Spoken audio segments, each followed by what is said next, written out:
Hi, my name is Emma Williams, and today I will be talking about the effects of hair coat on milk yield in Holstein cows.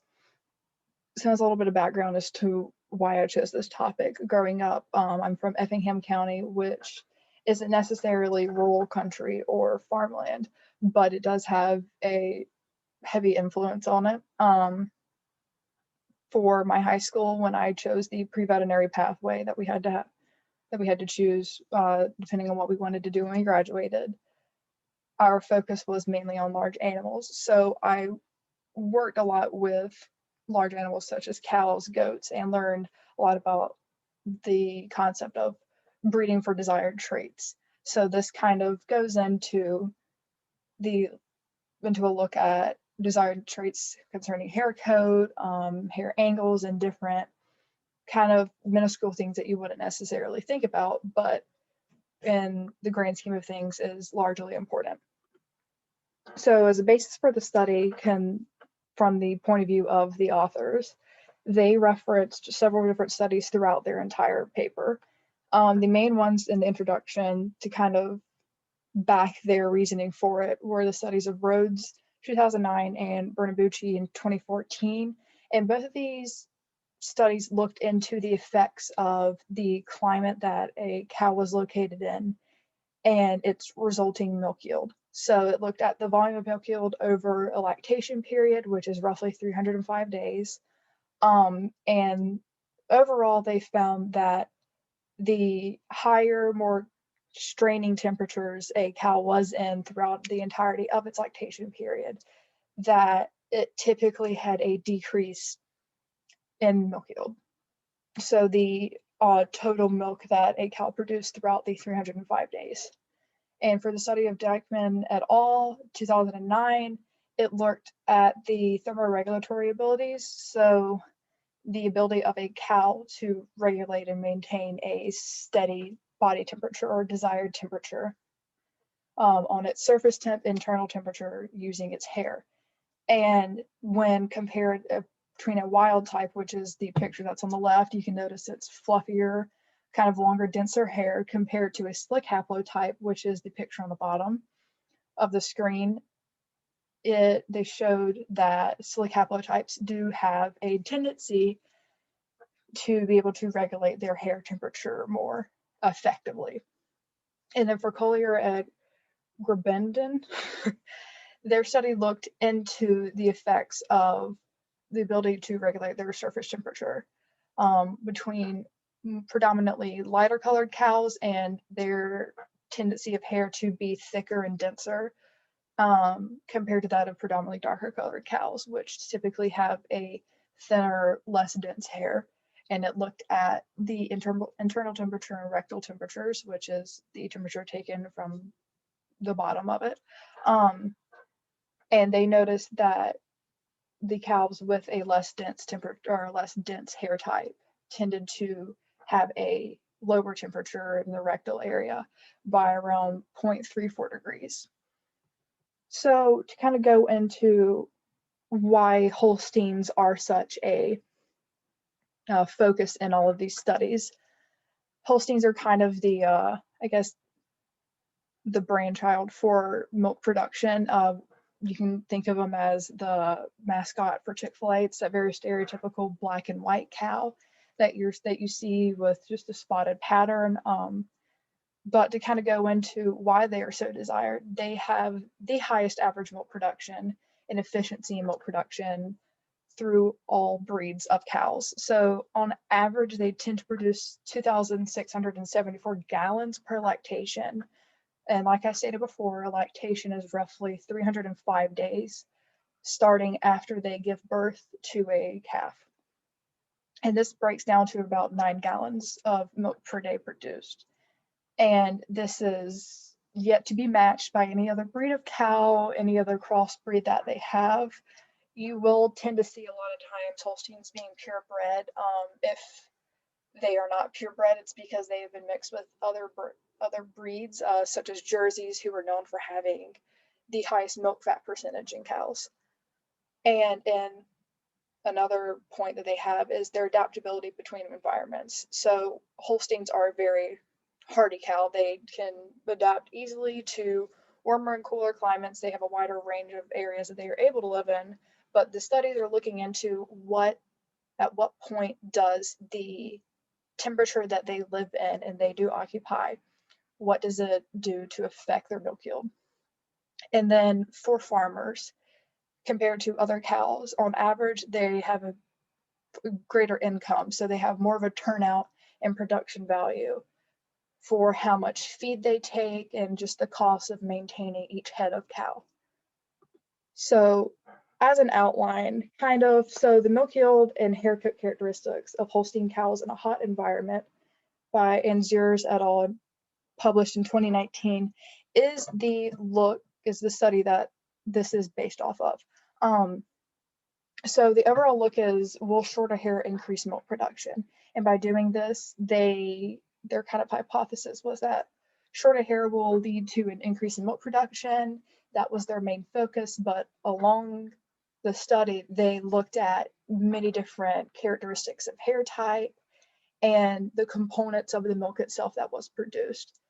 And then they went on to use a biplot system to look at the average of each characteristic and how it affects its thermoregulatory abilities and its surface temperature in different areas. So it looks at it overall, its effect on the temperature of the cow.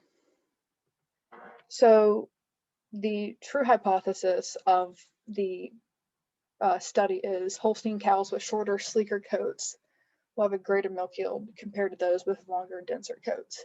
And that is what this entire study is based upon. And I stated before, there is evidence from previous studies to support this theory and support the idea that shorter hair and sleeker hair will enable cows to produce more milk.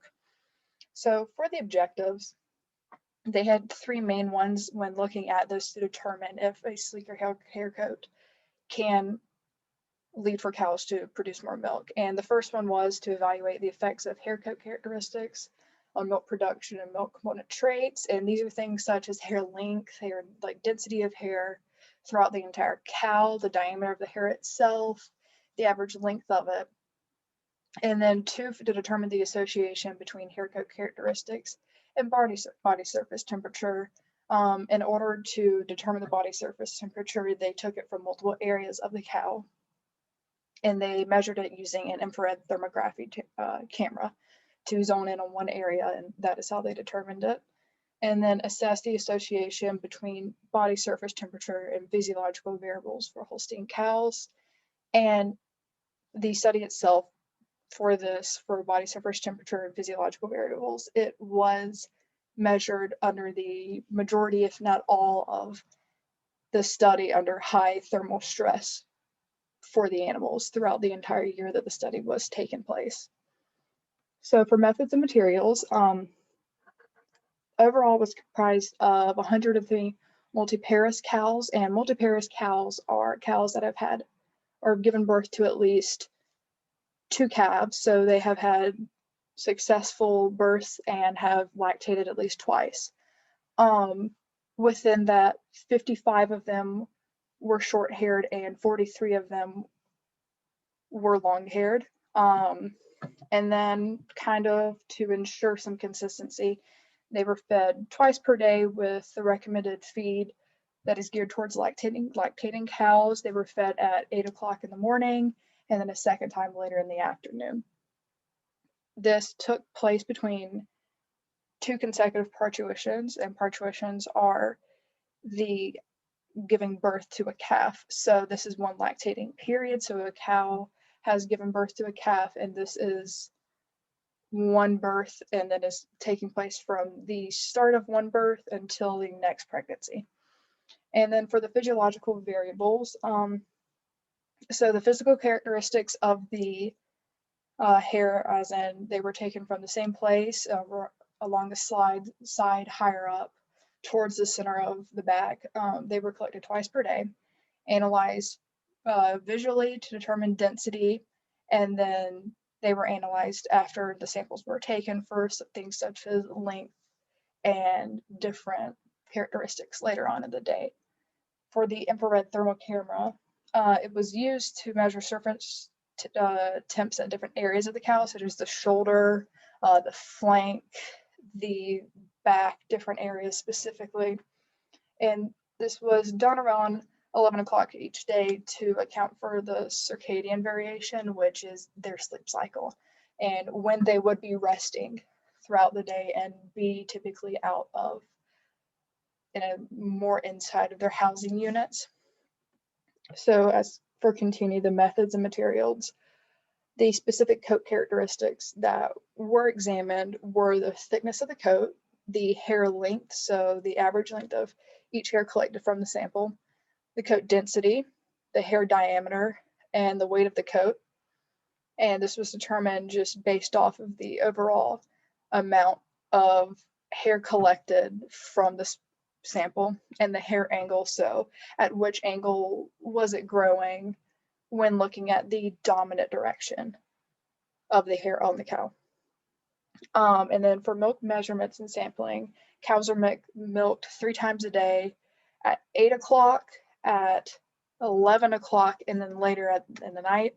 Milk samples were taken around the middle of lactation for analysis. So these were only collected once throughout the entire study, just to assure that there was a consistent, and this was the most accurate representation of the milk fat and different components that were taken in the milk, considering they tend to have a higher milk fat and type of milk called colostrum that is presented at the beginning of them giving birth in order to give the calf that they would have given birth to the proper nutrients that they would have required.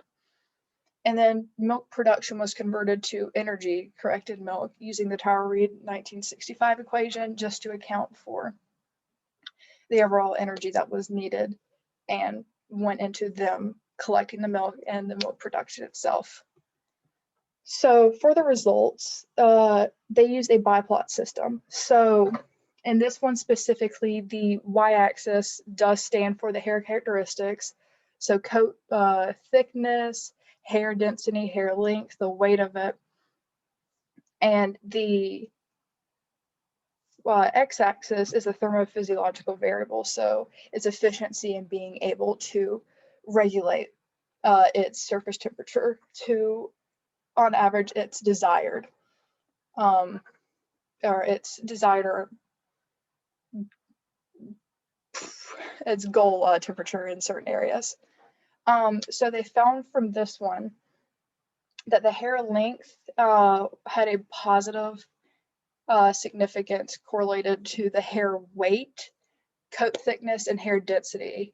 And overall, these had a large positive effect on the rectal temperature. But other than that, there was no specific or significant effect of other areas of characteristic on hair compared to the thermophysiological ability. So the bottom of it, for the numbers, they have certain cutoffs regarding what they consider a certain like dense hair or thinner hair, long hair, short hair, like a lightweight or a heavyweight. And these numbers on each axis refer to the difference in the average of all the collected samples in comparison to what the cutoff would have been. And for the next set of results, it's the same system of a biplot system. In regards to the y-axis being the hair characteristics, once again, comparing them to the overall cutoffs for what they would consider short or long haired, and where it would fall within that of the average. And then the bottom of it is the body surface temperature, just kind of an overall range of the different areas and where they fall compared to one another and the average temperature of the internal temperature of the animal. So when looking at the second graph, they noticed that the closely spaced characteristics, specifically for the hair characteristics, they determined that these have a high influence on each other and they have a high association rate. The surface temperatures are also highly condensed, which would show that they do have a high relevance to one another, meaning that there is no large variation between, say, the shoulder or the flank of an animal or the stomach or the back of an animal in temperature. So these all one tends to affect the other and so on and so forth. The tympanic temperature, which is the temperature that they chose to get a better indicator of the true temperature of the animal and not necessarily the internal temperature or the surface temperature, was used in taking a thermometer into the ear.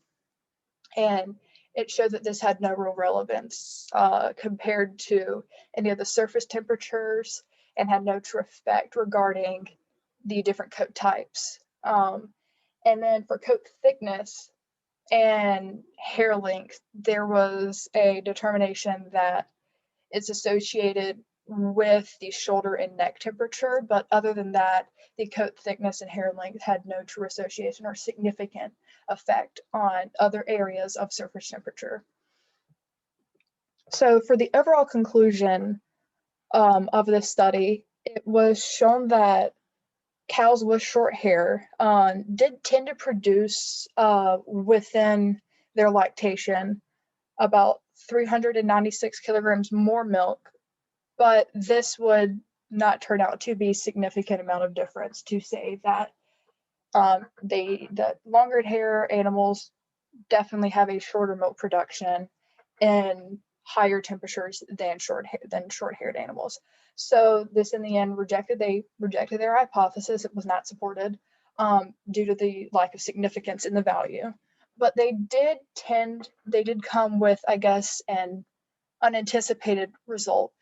They noticed that cows with shorter hair, so the 55 that they had, tended to have a lower milk fat percentage compared to those with longer hairs.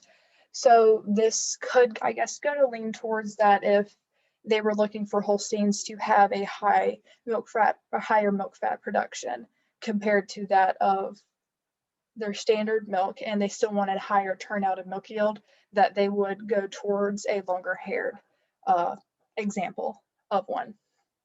So overall, their hypothesis was rejected, and those with shorter hair do tend to not produce as much milk fat within their milk yield. So some key takeaways. There was no significant difference in milk production between short-haired and long-haired cows, which means that at this point, this study is contradicting certain studies that have been done before. But then the idea of longer-haired cows having a higher milk fat concentration than short-haired cows does go along with other studies that they had gone into more research into this topic to back up their results. And then I guess the biggest takeaway to kind of go from this is with the idea of global warming and Holstein cows being affected and their production being affected by the temperature. It's a more serious account considering how large of an industry it is economically and how reliant we are on cows to produce milk as it being our main source of it. And this also goes towards their ability to reproduce and be successful in that. So it's just a large industry that could be affected economically throughout the world. And this is not something that's specific to the US or specific to a certain country. So as the global temperatures do rise, the amount of area that we would have that is suitable for dairy farming will decrease. So yes, I guess this is my overall presentation. Thank you very much for watching. And that will be it.